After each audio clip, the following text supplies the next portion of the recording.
Hello friends, welcome to our YouTube channel.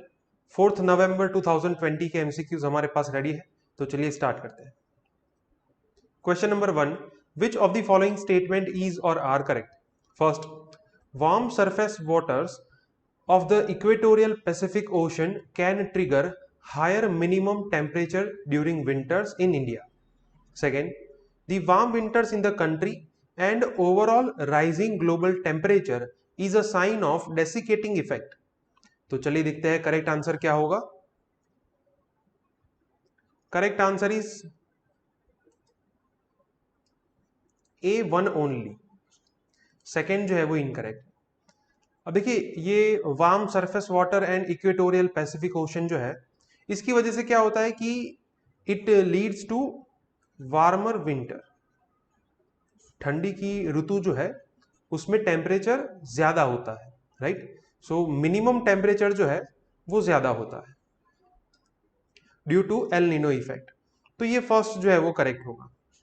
Second जो है वो इनकरेक्ट है, because warm winters in the country and overall rising global temperature, इस condition को क्या कहते हैं?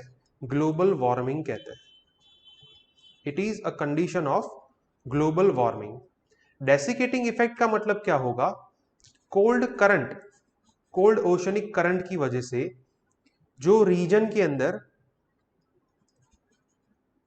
कोल्ड विंटर एक्सपीरियंस होते हैं, जहां पे फॉगी वेदर क्रिएट होता है, तो ऐसी सिचुएशन को क्या कहते हैं? डेसिकेटिंग इफेक्ट कहते हैं, राइट। तो desiccating effect is related to cold winter, ये ठंड के साथ रिलेटेड है, और यहां पे जिसकी बात की गई है वो ग्लोबल वार्मिंग है। तो इस वजह से सेकंड जो है वो इनकरेक्ट होगा। Answer is A1 only. So Indian meteorological department जो है, उन्होंने ये कहा है कि कोल्ड वेव डिक्लेयर हो सकता है बिकॉज टेम्परेचर जो है वो रिड्यूस हो रहा है। Question number 2, Indian meteorological department along with weather forecasting has which of the following division within its structure? First, agriculture, second, aviation, and third, water issues. तो चलिए देखते हैं करेक्ट आंसर क्या होगा। Correct answer is D, 1, 2 and 3। ये तीनों division जो है वो IMD के अंदर है, इंडियन मीटियोरोलॉजिकल डिपार्टमेंट के अंदर है। हमें ऐसा लगता है कि इंडियन मीटियोरोलॉजिकल डिपार्टमेंट जो है उसका काम सिर्फ वेदर फोरकास्टिंग का है, लेकिन इस पर्टिकुलर डिपार्टमेंट को बनाया गया था 1875 में। फिर उसके बाद 1932 के अंदर उसके अंदर ये एग्रीकल्चर डिपार्टमेंट जो है उसे एस्टैब्लिश किया गया, जिसके अंदर वेदर के अकॉर्डिंग एग्रीकल्चर को डेवलप करने के प्रोविजंस लगाए गए, और उसके मुताबिक ये एग्रीकल्चर डिवीजन जो है वो पॉलिसी डिसाइड करता है। फिर उसके बाद एविएशन जो है, it deals with the International Civil Aviation Organization, और उसी के साथ Director General of Civil Aviation उनके साथ कोऑर्डिनेट करता है कि साइक्लोन आ सकता है या नहीं, वेदर कैसा है, उसके मुताबिक फ्लाइट्स को किस तरीके से हम एडमिनिस्टर कर सकते हैं। तो ये सेकंड जो है वो भी करेक्ट है। थर्ड इज ऑल्सो करेक्ट, जो मल्टीपर्पज रिवर वैली प्रोजेक्ट है, फिर उसी के साथ साथ ग्राउंड वाटर की सिचुएशन है, तो ये सभी का डेटा जो है वो ये IMD के अंदर जो वाटर इश्यूज से रिलेटेड डिपार्टमेंट है वो सॉल्व करता है। तो तीनों डिपार्टमेंट जो है वो IMD के अंदर है। Answer is D, 1, 2 and 3। So Indian meteorological department is the responsible body for the weather forecasting. Question number 3, which of the following statement is or are correct about pardoning powers of governor? First, the governor can grant pardons, reprieves, respites and remission of punishments to a matter to which the executive power of the state extends. Second, the governor cannot pardon a death sentence but can pardon punishment or sentence by a court martial. तो चलिए देखते हैं correct answer क्या होगा। Correct answer is A1 only. Second जो है वो incorrect है। गवर्नर का जो पार्डनिंग पावर है वो पार्डन, रिप्राइव, रिस्पाइट एंड रेमिशन, जहां पे स्टेट गवर्नमेंट के पास एग्जीक्यूटिव पावर है, वो सभी मैटर के अंदर गवर्नर जो है वो किसी को पार्डन कर सकते हैं। लेकिन उनके पास दो ऑथोरिटी नहीं है जो कि प्रेसिडेंट के पास है। The pardoning power of a governor is different than of president in terms of two conditions. The first one is pardoning a death sentence. Death sentence है तो प्रेसिडेंट के पास ऑथोरिटी है कि वो पार्डन कर सकते हैं, गवर्नर के पास ही ऑथोरिटी नहीं है। दूसरा कि अगर कोर्ट मार्शल ने किसी पनिशमेंट को डिक्लेयर किया है तो उस पनिशमेंट को भी गवर्नर जो है वो माफ नहीं कर सकते। यहां पे क्या लिखा है कि डेथ सेंटेंस को माफ नहीं कर सकते, लेकिन कोर्ट मार्शल की पनिशमेंट को कर सकते हैं। और ओरिजिनल कंडीशन में ये दोनों कंडीशन जो है वहां पे गवर्नर के पास कोई ऑथोरिटी नहीं है, तो इस वजह से सेकंड गलत होगा। Answer is A, one only. So अभी राजीव गांधी की हत्या में जिन लोगों के ऊपर केस चल रहा है तो उनको माफ करने के लिए गवर्नर के जो पार्डनिंग पावर्स है वो न्यूज में है। Question number 4, which of the following statement is or are correct about VVPAT? First, it is a method of providing feedback to voters using a ballotless voting system. Second, it is an independent system that shows voter to whom their votes has gone through SMS. तो चलिए देखते हैं correct answer क्या होगा।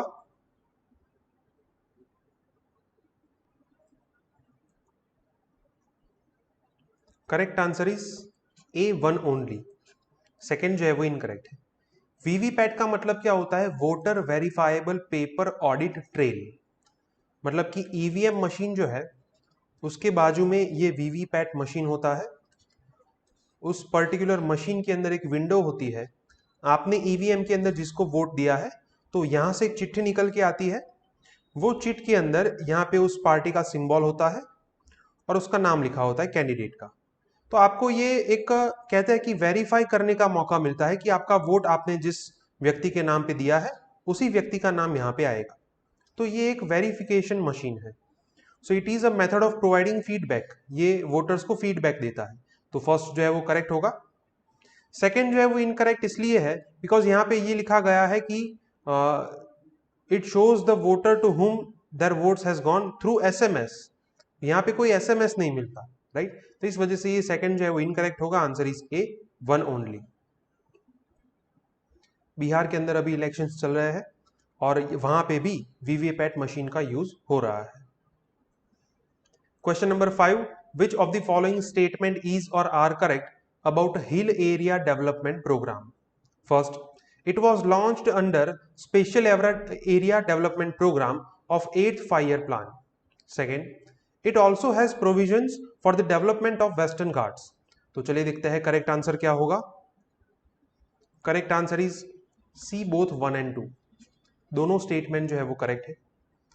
ये जो particular programme है उसको स्पेशल एरिया डेवलपमेंट प्रोग्राम, जो कि 8th 5-year प्लान में डिक्लेयर किया गया था, उसके अंतर्गत बनाया गया था।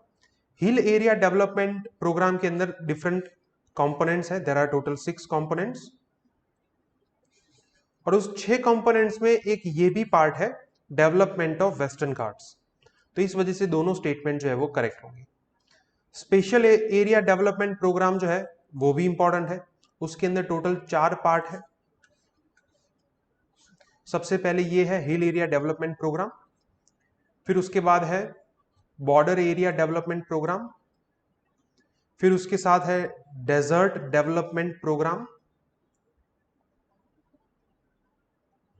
और उसके बाद है north eastern council which deals with the development of north east area. तो ये 4 कंपोनेंट है स्पेशल एरिया डेवलपमेंट प्रोग्राम की। सो अभी जम्मू एंड कश्मीर के अंदर जो लैंड लॉज चेंज किए गए हैं उसके मुताबिक वहां के लेफ्टिनेंट गवर्नर का ये मानना है कि जैसे उत्तराखंड एंड हिमाचल प्रदेश के अंदर हिली एरिया को डेवलप किया गया है उसी तरीके से जम्मू एंड कश्मीर का हिली एरिया जो है उसे भी इस पर्टिकुलर लैंड लॉज की वजह से डेवलप किया जाएगा। Question number 6, which of the following European country does not share border with any sea or ocean? Option A Poland, option B Germany, option C Greece and option D Austria. तो चलिए देखते हैं correct answer क्या होगा। Correct answer is D, Austria. यहां पे आप map में देख सकते हैं ऑस्ट्रिया यहां पे है पोलैंड जो है वो बाल्टिक सी के साथ बॉर्डर शेयर करता है। जर्मनी जो है वो नॉर्थ सी के साथ बॉर्डर शेयर करता है। और ग्रीस जो है वो मेडिटेरेनियन सी के साथ बॉर्डर शेयर करता है। Austria is a landlocked country, so हमारा आंसर होगा डी, ऑस्ट्रिया। ऑस्ट्रिया आप सबको पता है कि कल ऑस्ट्रिया के अंदर जो टेरर अटैक हुआ था उसके अंदर 4 लोग मारे गए, तो इस वजह से ये कंट्री जो है वो न्यूज में है। Question number 7, which of the following statement is or are correct about national green tribunal's landmark judgments? First, it directed states to implement solid waste management rules and prohibited open burning of waste on lands.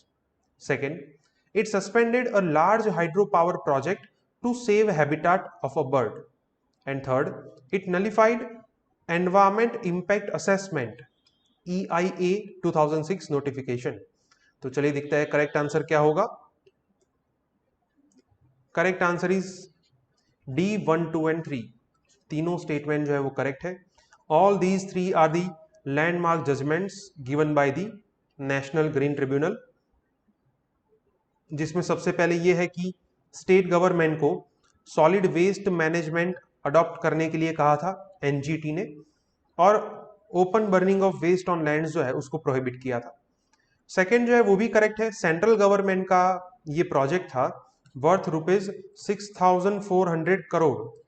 इतना बड़ा project होने के बावजूद environmental hazards की वजह से national green tribunal ने इस पर्टिकुलर प्रोजेक्ट को रिजेक्ट कर दिया था। वहां पे किसी एक बर्ड स्पीसी की हैबिटाट जो है वो लॉस हो रही थी इस वजह से। थर्ड जो है वो भी करेक्ट है। एक्चुअली ये जो एनवायरमेंट इंपैक्ट असेसमेंट 2006 नोटिफिकेशन है उसके अंदर एक ये प्रोविजन था कि जो बिल्डर्स है उन बिल्डर्स को एनवायरमेंटल क्लियरेंस देने की अथॉरिटी लोकल गवर्नमेंट के ऑफिशियल्स को दी गई थी इस पर्टिकुलर नोटिफिकेशन के थ्रू। और यहाँ पे एनजीटी ने ये देखा कि ये एक क्लियर कट वायोलेशन है एनवायरमेंटल रूल्स का, तो इस वजह से उन्होंने इस पर्टिकुलर नोटिफिकेशन को वॉइड कर दिया था। तो तीनों करेक्ट है, answer is D 1, 2 and 3। NGT is again in the news. आज के न्यूज़पेपर में ये 2 आर्टिकल है कि जहां पे एनजीटी का जिक्र किया गया है। NGT again is very active.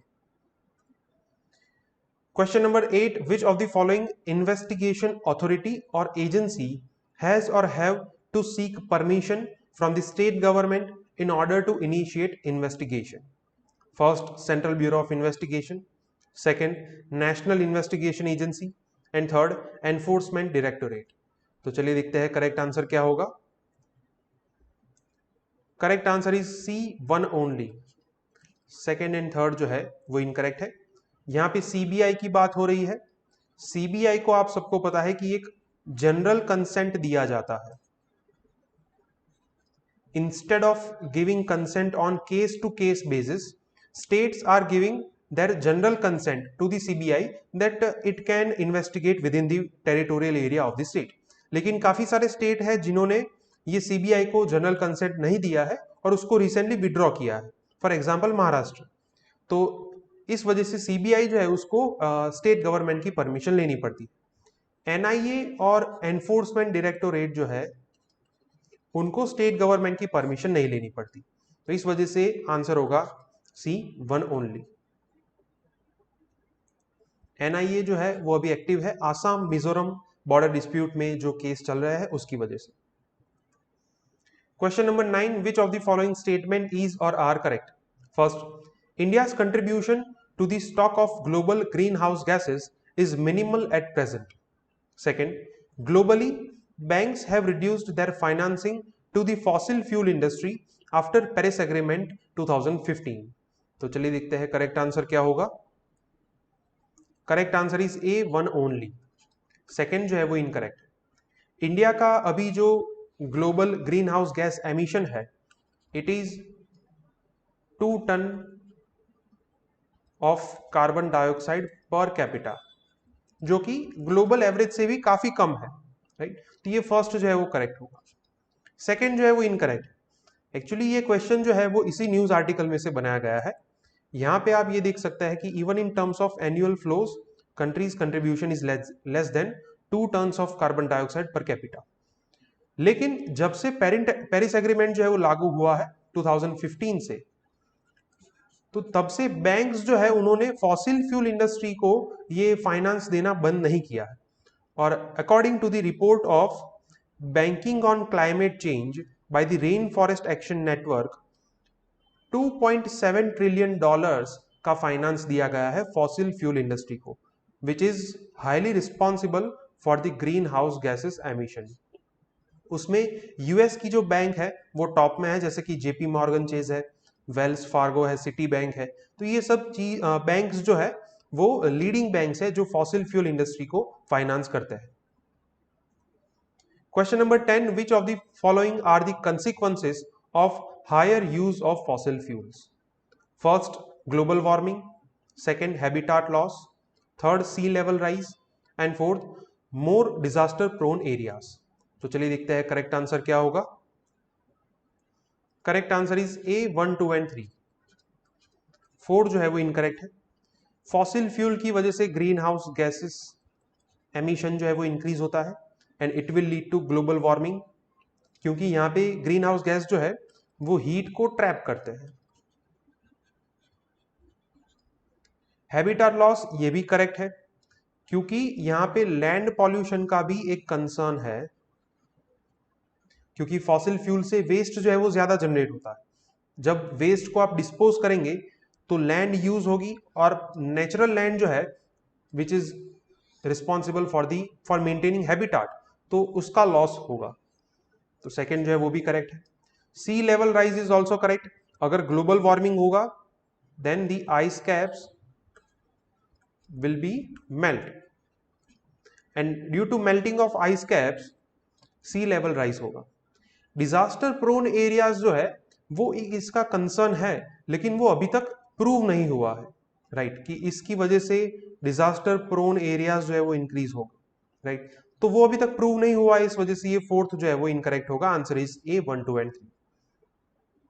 तो ये फॉसिल फ्यूल इंडस्ट्री के बारे में काफी अच्छा आर्टिकल है, आप सबको पढ़ना चाहिए। ओके फ्रेंड्स, तो आज के 10 एमसीक्यूज यहाँ पे कंप्लीट होते हैं। अगर आपको कोई डाउट है तो आप कमेंट सेक्शन में लिख सकते हैं। हमारे वीडियो आपको पसंद आए तो वीडियो को लाइक कीजिए और हमारे चैनल को सब्सक्राइब कीजिए। Thank you.